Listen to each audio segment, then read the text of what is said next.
Hello, it's Kelly Bubolz. I'm going to be your guide as you start to explore fractional work. And in this specific episode, we're going to talk about the what and why behind it. How did it come to be? What actually is it? And if you would be interested. The rest of the series is going to dive further into if you want to move forward with exploring fractional work. How do you do it? What challenges will you run into? What type of clients and skill sets do you need to get started and sustain? There will also be a playlist series for organizations. So I specifically work with organizations to engage energy and productivity while preventing burnout. But the whole goal of that is to start embracing reality versus fighting it. So there's two spectrums here: guiding individuals into fractional work because it's happening, let's not fight it, and then guiding organizations into a culture that welcome fractional work. So let's dig in. What is fractional work? Fractional work is the practice of hiring skill sets or professionals on either a part time basis, a temporary basis, a contract basis, which means they're in and out, or this project based type of work rather than full-time employees. Now, there's key characteristics on both sides that I'm going to talk about, but certainly if you want to dig into more of the organizational stuff, go ahead to that playlist. I'm going to be focusing on individuals in this specific episode. So the benefits to organizations overall is cost savings. We know that if you hire a very high level skill set or strategic type person, it's going to cost you. And really, you might not need that person for 40 hours a week or full time. And so some of that tactical work you're overpaying for. So the cost savings to organizations is a specific skill set that can come in, do specific value add work, and then leave, and you're not overpaying or milking out hours. Now, the interesting thing that you've seen me share over and over again is the statistics, and we're not too far away from this shift. So Deloitte actually has a recent report that says 50% of workers will be fractional workers, freelance, or contractors by 2030. Now, at the time that I'm recording this, we're nearing the end of 2024. So let's just start planning for talent planning, business planning, strategic planning for 2025. That's only 5 years away. Now, if that still doesn't amp you to start change, I want you to start to see the shift. All right, because the shift is happening. And here's where the shift is happening. Boomers next year will only be 15% of the workforce. Gen X will be 29%, that nice buffer and mentorship between that tribal knowledge and all that experience and the technology generations. And the millennial and Gen Z in 2025 will consist more than 50% of the workforce. So the shift will start happening. The shift is already happening on the East and West Coast. I'm in the Midwest. It's very slow to catch on, but also probably the most needed from what I've been seeing in client organizations is they're trying to do everything in all the different expertise while fighting the advancements in technology when they could be really focusing on their operation and getting these fractional or contractor or freelance type workers to do the more value add advanced type of projects.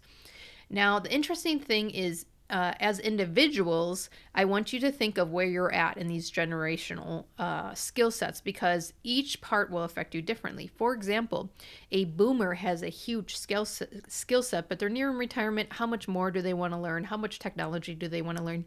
So what is that skill set? Because people will pay you for that specific skill set because it took you a long time to get there, and other generations either aren't being taught or haven't had time enough to get that type of experience. So what does fractional work look like for you as a boomer? And I'll go into that a little bit more in kind of that work-life balance and where is your energy zone and workflow as a fractional worker. But boomers actually are they can go work out of a cabin. They can go down to southern states. I'm in the Midwest, so it's cold. And they can still be working and keeping their mind fresh, kind of easing into a retirement transition, but not be full-time, not extending out their work career where they're not enjoying retirement. So that's something to think about because there's a huge value in keeping boomers in the workforce and providing that value, mentorship, and experience to the next generations, but they don't have to do it full time. So I want you to start thinking like that, letting those wheels turn. Gen X is that buffer. Now, Gen X is very much known as the forgotten generation because we don't talk about them very often, and they're fairly like backseat, like they're just going with the flow. But they're actually the key in a lot of these advancements as you move forward through change, because they can take all that experience that they're learning from boomers and bridge it to the younger generations that are more using technology to advance forward. They might not have all that experience or history, or some of them not even that soft skills, that they can actually be that buffer to speak the language between the generations and bridge the gap. So Gen X is also stepping into this fractional realm, but they're actually stepping into it in a very different way in which they get the best of both sides. Millennials and Gen Z have been kind of driving this change, coming up as a younger generation, being built in technology. It's not as much of a hurdle for them to learn technology or new skill sets. They also were growing up with parents that weren't home or overworking themselves, so they're looking for that work-life balance as they build their families and the next generations. And then, of course, Gen Z is a technological generation. They're demanding all these advancements because why do things harder when we can do things smarter? And I love that. The next generation behind them, holy cow, they're going to be soaring. So if you think that you can just like back up and watch this change happen, the next slew is going to be even faster. So let's just make sure that you got a good picture of what's going on, because it's happening. Do not fight it, embrace it. So now that you know some of the key factors in play of why this is happening and why you can't stop it, let's embrace it. Let's talk about the key characteristics of fractional work. And interestingly enough, I just had a conversation the other week with someone who's looking into fractional work, just picking my brain on what it is, how do I do it, how do I go about it, which prompted me to do this playlist because it's a common question I get asked. It's important to know that you're never late to the game, but you should be thinking of how could I do this now that it's amping up, because you could be in the front lines, very much requested type of skill set, versus in 2030 when the market may be washed out in your skill set. But the cool thing is the skill set word. There's a broad range of things that you can be an expert in, and all you have to do is align yourself with the right clients. So let's talk about some key characteristics that you want to focus on as you begin this journey. The future episodes, make sure that you subscribe. It's going to dig into the steps to get this going so that you can actually take this journey.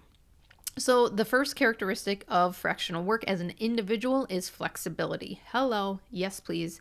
Fractional work will have the ability to set your own schedule and work from various locations. That personal freedom is just music to my ears. I don't go on vacations and trips and things like that. I used to travel the world for work, but I'm just a working parent. All right, the flexibility that brings to be home when my kids are sick, or flex my time when they have activities, and just be a good parent and be present when they are here, and then be at work and be present there, is the best flexibility that I can think of. But again, I'm a working parent. To you as an individual, maybe it's that you get to travel or visit family around the nation. Maybe it's that if you want to, visit a friend, that you can stay there for a week and still get some work done. Whatever it is for you, the flexibility. Some people are night owls, and so they can work at night if they want to, because they don't have to be tied to a 9 to 5. So flexibility, key characteristic fractional work. I'm pretty sure I've never heard anyone fight me as an individual that they don't want flexibility. So that's probably number one factor there. The second one is specialization. So younger generations, listen up, because it's not as easy as you think, because you need to get educated and enhance your skill set. So there's a lot of younger generations that just want to go for this.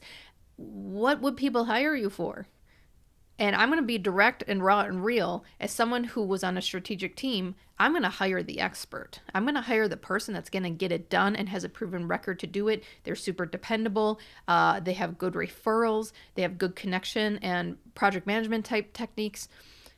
So you're going to need some time to gain that. And I want you to just kind of get that in your head, because this is a journey, right? So maybe you have some checkpoints to hit before you become a fractional worker. And that's okay. Make a plan. go at it, and you'll still be better off than everyone that's waiting till 2030, and they'll be surprised that we have fractional workers. So specialization. What skill set or expertise are in demand? And then what specific projects or roles do you want to go after? So right now in 2024, it's a lot of that high level strategic type of positions. So CFOs, so your financial people, your strategic HR people, your CEOs, even the people that are running the companies. What is the strategic vision forward? And so companies that don't have those people, can't afford those people, or right now we just need someone to reroute us, they're going to hire a fractional worker or a project-based type of worker to get them through that.